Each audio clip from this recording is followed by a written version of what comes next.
Hey everyone, so today we're factoring trinomials where the a value is equal to 1. So basically that means that there's an invisible 1 right in front of there. We don't really need that, but that's the kind of polynomials that we're factoring today. So we're going to take a look at 4 different examples, one at a time.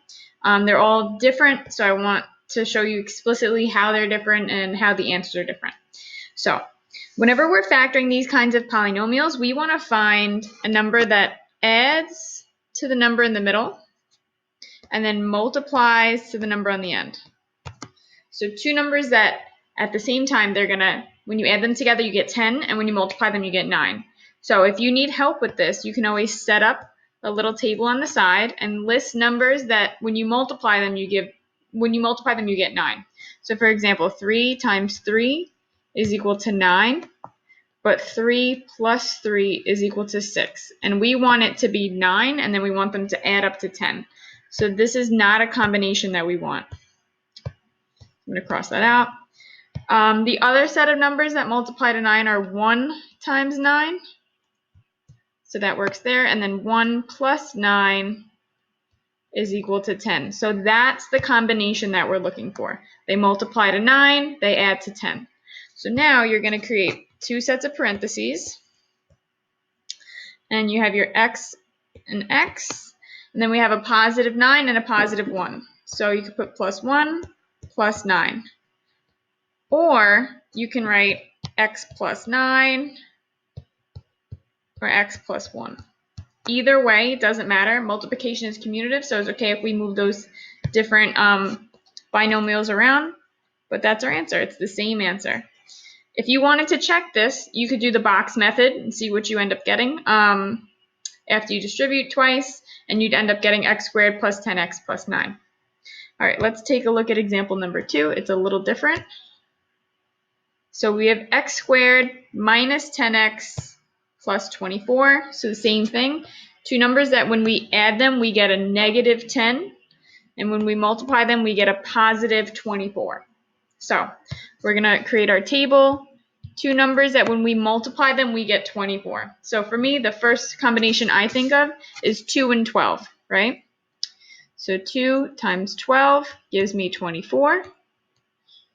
And when I add 2 plus 12, I get 14. So that's not the combination I'm looking for. And remember, take into consideration that this is a negative number in the middle. So I'm also going to try negative 2 and negative 12. Because when we multiply a negative and a negative, you get a positive 24. But if we add negative 2 plus negative 12, we get a negative 14. So at least now we have a positive 24 and a negative number here, but that's still not the number that we're looking for. So let's try 6 times 4. That gives us 24. And then 6 plus 4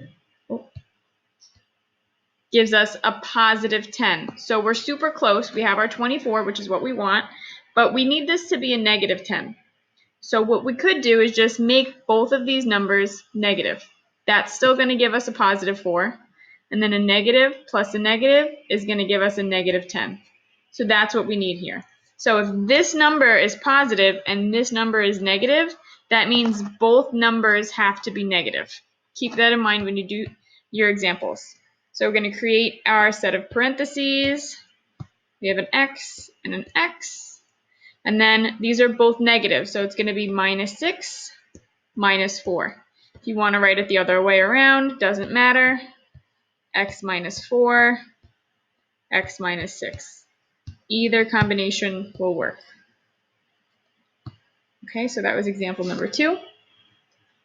Let's take a look at another example. Similar, but still different. Okay, so here we have x squared minus x minus 6. If you want, go ahead and put an invisible 1 there. It might make it a little easier for you to help find what you're looking for, because you know that that's a negative 1. So two numbers that when we add them together, we get negative 1. When we multiply them together, we get negative 6. So I'm going to start the table up here. Now this is a negative 6. So one number has to be positive and one number has to be negative. because a positive times a negative gives us a negative. So one combination is 6 times negative 1. That gives us negative 6. Now 6 plus negative 1 gives us positive 5. That's not what we're looking for. We want it to be negative 1.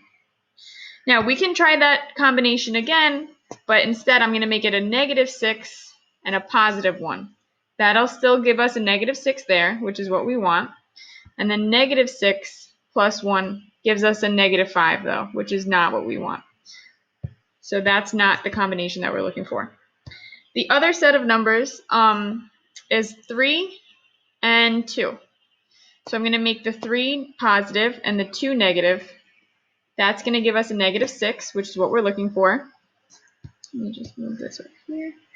And then 3 plus negative 2 gives us a positive 1.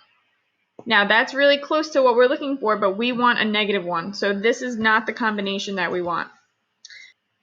Another combination is negative 3 and positive 2. When we multiply these, we get our negative 6. And then when we add negative 3 plus 2, that's going to give us a negative 1. So that's the combination of numbers that we want, because we have a negative 6 and a negative 1. So I'm going to make the set of parentheses, x and x. X always goes first. So we have x minus 3, x plus 2. That's one combination. You want to move things around. That's fine. Just make sure that the signs stay the same. And you're good. That's your answer here. All right, let's take a look at one more example. We have x squared minus 6x minus 27. So two numbers that add to a negative 6 multiply to a negative 27. So that number is negative on the end. That means one of our numbers has to be negative, one of them has to be positive. So first, let's go for an obvious combination, 27 and negative 1.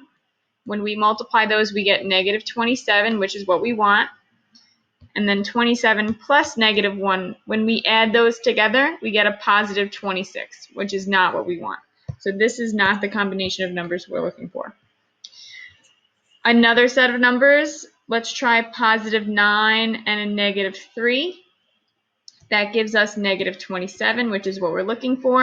And then 9 plus negative 3 gives us a positive 6. So we're close, but that's not what we want, because we need a negative 6, not a positive 6. So I'm going to just switch the signs on these two. We're going to make this a negative 9 and a positive 3. When we multiply those, we get negative 27, which is correct. And then negative 9 plus 3 gives us negative 6. So that's the combination we're looking for. So same thing, create your parentheses. X is always going to go first. So we have x minus 9, x plus 3, or the other way around, x plus 3, x minus 9. And that's it. That's how you factor trinomials that have where a is equal to 1. Like I said, you can always check your answers by doing the box method or FOIL or double distribution, and you'll end up with the polynomial that you started with. Hope this helps.